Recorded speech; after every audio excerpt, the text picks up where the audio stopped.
नमस्कार दर्शक मित्रों, आप देख रहे हो जय टीवी भारत। O2S ग्रुप ने 8वां O2S कोलैबोरेटिव इनोवेशन कॉन्फ्रेंस आयोजित किया। इंडस्ट्री लीडर्स ने दवा R&D में इन्वेस्टमेंट, मशीनों और रोबोटिक्स के विकास, લોંગેવિટી સાયન્સ ઇકોનોમી માટે અને સોસાયટી માટે બહુ ઇમ્પોર્ટન્ટ છે. એટલે નવા ઇનોવેશન આવે ને, નવા કંપનીઓમાં થાય, નવા એન્ટરપ્રેન્યોર આવે, જેના સોલ્યુશન્સ આવે અને એનો ઉપર ઇકોનોમી થોડો બને. અને છે ને 10-15 વર્ષ પહેલા ગુજરાતમાં ફોરેન ડાયરેક્ટ ઇન્વેસ્ટમેન્ટ આપણું ઇન્ટરેસ્ટ હતું. એના પછી મેક ઇન ઇન્ડિયાનો ઇન્ટરેસ્ટ આવ્યો. હવે ઇન્ડિયામાં ઇનોવેશન કરવાનો ઇન્ટરેસ્ટ આવે છે. અમે ચાઇનામાં જોઈએ ને, એ લોકો બરાબર ઇન્વેસ્ટમેન્ટ કરે છે ઇનોવેશનમાં. હવે ઇન્ડિયામાં ઇનોવેશનમાં ઇન્વેસ્ટમેન્ટ થાય છે.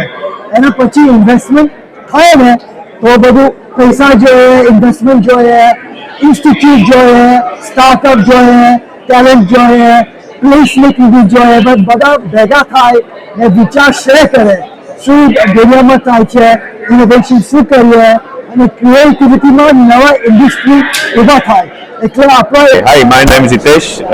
I'm from England. Also, I'm Gujarati background. My expertise AI છે.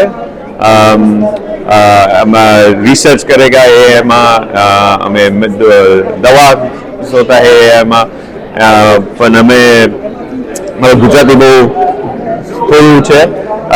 પણ કેવું છે કે એઆઈ જે ડ્રગ્સ બધા મેડિસિન્સ જે ડિસ્કવર કરવાના છે એ બધા હેલ્પ કરશે પીપલને.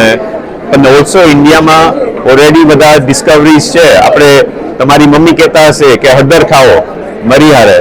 કેમ હળદર ખાઓ? હળદર ખાવામાં એકચ્યુઅલી ઇન્ફ્લેમેશન ઓછું થાય, ઇન્ફ્લેમેશનથી વધારે રહી શકે એટલે મરી હારે ખાય.